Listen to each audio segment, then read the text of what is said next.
Wherever you go, whatever you do, throw a little at it. Omax, Vest and Briefs. 2000 ஆண்டுகள் பழமையான வரலாறு. தாமரை மலர் போல் வடிவமைக்கப்பட்ட நகரம். வைகை ஆற்றை மையமாக கொண்டு செழித்து வளர்ந்த நாகரிகம். இதுதான் மதுரையின் அடையாளம். மேலும் வைகை ஆறு நூற்றுக்கணக்கான கண்மாய்கள், குளங்கள், மரங்கள், அகழிகள் என இயற்கையோடு இணைந்து வாழ்ந்த நகரம்தான் மதுரை. ஆனால் இன்று அதே மதுரையே உலகின் அதிக வெப்ப அபாயம் உள்ள நகரங்களில் 7வது இடத்தில் இருப்பதாக ஆக்ஸ்போர்ட் பல்கலைக்கழக ஆய்வு எச்சரிக்கை விடுத்துள்ளது. மதுரையில் அதிகமான ஜன நெருக்கடி அதிகமாயிடுச்சு. மதுரையினுடைய மையப்பகுதியில் மக்கள் தொகை பெருக்கம், மக்கள் தொகையினுடைய அளவு ஏறக்குறைய 10,000 15,000 வரையிலும் ஒரு சதுர மீட்டருக்கு இருந்துட்டு இருக்கிறாங்க. அதே போல மதுரை பல தென் மாநிலங்கள், தென் மாவட்டத்தில் இருக்கக்கூடிய நகரங்களை இணைக்கக்கூடிய பகுதியாக இருக்கிறதுனால அங்கே போகக்கூடிய பயணிகளுடைய எண்ணிக்கையும் கூட ஏறக்குறைய ஒரு நாளைக்கு 2 லட்சத்திலிருந்து 2 லட்சம் பேர்த்துக்கு மேலே ஒரு நாளைக்கு சராசரியாக வந்து போகக்கூடியவங்களே இருக்கிறாங்க.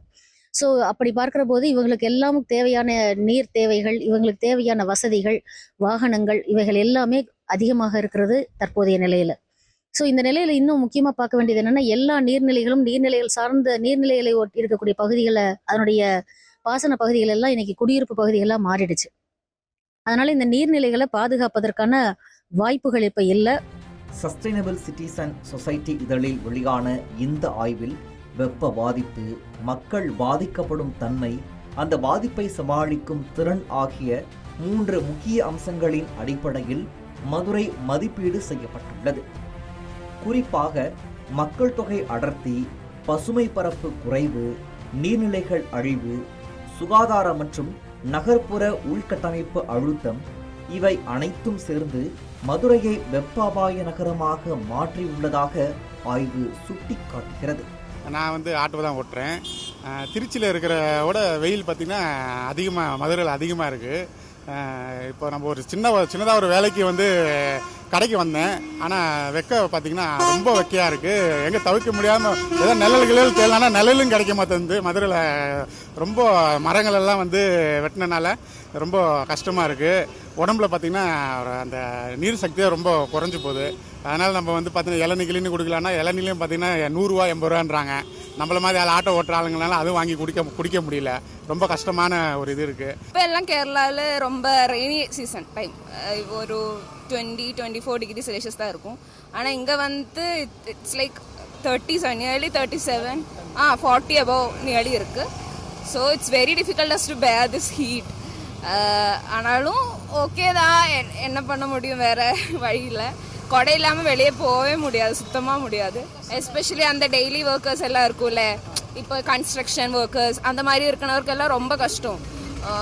இப்போது நம்ம மோஸ்ட்டாக எல்லோரும் ப்ரைவேட் வெஹிக்கிள்ஸ் எல்லாம் யூஸ் பண்ணுவோம். ஆனால் கன்ஸ்ட்ரக்ஷன் அந்த மாதிரி எல்லாம் ஒர்க்கர்ஸ்க்கெல்லாம் ரொம்ப கஷ்டமாக இருக்கும். ஒரு காலத்தில் ஆலவா என்று அழைக்கப்பட்ட மதுரை இன்று வெப்பத்தை தாங்க முடியாமல் தவிக்கும் நகரமாக மாறியிருக்கிறது. மதுரையில் கடந்த 10 ஆண்டுகளில் வாகனங்களின் எண்ணிக்கை கிட்டத்தட்ட 2 மடங்காக உயர்ந்துள்ளது.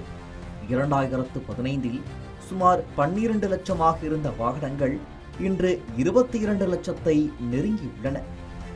அதிகரிக்கும் வாகனங்கள், புகை மாசு, கான்கிரீட் கட்டிடங்கள், மரங்கள் வெட்டப்படுவது, இவை அனைத்தும் நகரின் வெப்பத்தை மேலும் உயர்த்துகின்றன. சமீபத்தில் சாலை விரிவாக்கத்திற்காக வெட்டப்பட்ட 307 மரங்களுக்கு பதிலாக 3070 மரங்கள் நடப்படும் என்று நெடுஞ்சாலைத்துறை தெரிவித்திருந்தாலும் வெட்டப்பட்ட மரங்களின் சூழல் மதிப்பை உடனடியாக ஈடு செய்ய முடியாது என்பதே சுற்றுச்சூழல் ஆர்வலர்களின் கருத்து. மதுரைக்கு ஷாப்பிங் வரலான்னு சொல்லிட்டு வந்தோம். ஸோ கொஞ்சம் ஏர்லியாக ஸ்டார்ட் பண்ணால் கொஞ்சம் நல்லா இருக்குமேன்றக்காண்டி வந்தோம். ஆனால் இப்போ வந்ததுக்கப்புறம் தான் முன்னே இருந்த காட்டிலும் ரொம்ப வெயில் அதிகமாக இருக்குது. எவ்ரி இயர் வெயில் கூடிக்கிட்டே இருக்கே தவிர குறைஞ்ச மாதிரி இல்லை. ஸோ இதுக்கான ப்ரிகாஷன் நம்மகிட்ட இருந்தால் ஆரம்பிக்கணும். எல்லாம் மக்கள் கவர்மெண்ட் சொல்கிற மாதிரி மரம் நடணும், அந்த மாதிரி எல்லாம் பண்ணிங்கன்னா நமக்கு கொஞ்சம் ப்ரிகாஷனாக இருக்கும்ன்றது எல்லோரோட பொது கருத்தும் கூட, என்னோட கருத்தும் கூட. இப்போ பார்த்தீங்கன்னா இப்போ எல்லா டெவலப்மெண்ட் சொல்லிட்டு ஒரு சில ஏரியாத்தெல்லாம் கொஞ்சம் இருக்கிற பிளான்ட் எல்லாம் ரிமூவ் பண்ணுற மாதிரி சொல்கிறாங்க. அதை ரிமூவ் பண்ணுறதுக்கு பதிலாக வேறு என்ன ஆல்டர்னேட்டிவ் பண்ணணுன்றதை கொஞ்சம் பார்த்து பண்ணால் நல்லாயிருக்கும். டெவலப்மெண்ட்டு தேவை, பட் அதனால் என்வாயன்மெண்ட் பாதிக்காத அளவு டெவலப்மெண்ட் இருந்தால் நல்லாயிருக்கும்னு தோணுது. பொதுவாகவே ஒரு நகரமோ ஒரு நாடோ ஒரு 18% பசுமை போர்வைன்றது வந்து ஒரு அடிப்படையாக இருக்கிறது அந்த நகரத்துக்கோ அந்த நாட்டுக்கோ ரொம்ப நல்லதுன்னு ஒரு விதி உள்ளது. இப்போ நம்ம மதுரை மாவட்டத்தில் எடுத்துட்டிங்கன்னா அதிகபட்சமாகவே பார்த்தீங்கன்னா 5-8% பசுமை போர்வை தான் இங்கே இருக்குது. விச் மீன்ஸ் நம்மளுடைய மரங்களுடைய அளவு வந்து இங்கே குறைஞ்சிக்கிட்டே இருக்குது. அப்போ இங்கே இயல்பாகவே பார்த்தீங்கன்னா மரங்களுடைய அளவு குறையும் பொழுது வெயிலோட அளவு வந்து கூடிட்டே இருக்கும். ஸோ அந்த பிரச்சனையில் நம்ம இங்கே இருக்கோம். இன்றைக்கி வந்து இந்தியாவிலே மதுரை வந்து ஒன் ஆஃப் த ஹீட்டஸ்ட் அதிகமான வெப்பம் உள்ள ஒரு நகரமாக இன்றைக்கி வந்திருக்கு. இது உலக நாடுகள் அளவில் இது வந்து பேர் போயிருக்கு. ஸோ இதுக்கு நம்மளுக்கு வந்து ஒரே தீர்வு என்னென்னா, நம்மளை சுற்றி நம்மளுடைய அடுத்த சந்ததிக்கும் சரி நமக்கும் சரி நம்ம ஏதாவது ஒரு நல்ல விஷயம் விட்டுட்டு கொடுத்துட்டு போகணுன்னா மரங்கள் நடணும். மரங்கள் நட்டுறது மட்டும் நம்மளுடைய வேலை இல்லை, அதை வளர்க்குறதுக்கு நம்ம ஒரு முயற்சி எடுக்கணும். எங்கெங்கே நம்மளால் வந்து வளர்க்க முடியுமோ வளர்க்கணும். இன்றைக்கி இருக்கிற சூழலுக்கு நான் மரம் வச்சேன், இது வந்து எடுத்துட்டாங்க, இல்லை ஒரு ரோடு விரிவாக்கமோ இல்லை வேறு ஏதாவது ஒரு பிரச்சனையில் எடுத்துட்டாங்கன்றதுக்காண்டி அந்த இடத்துல நம்ம வந்து தோய்வு ஆகாமல் நம்ம அடுத்தடுத்து மரங்கள் நடுறதுக்கு நம்ம முயற்சிகள் எடுத்துகிட்டே இருக்கணும்.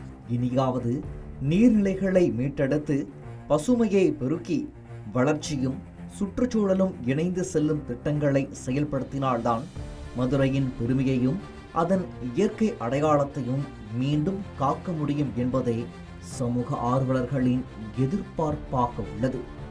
தமிழ் ஜனம் செய்திகளுக்காக மதுரையில் இருந்து ஒளிப்பதிவாளர் நவீன்குமாருடன் செய்தியாளர் நாகேந்திரன்.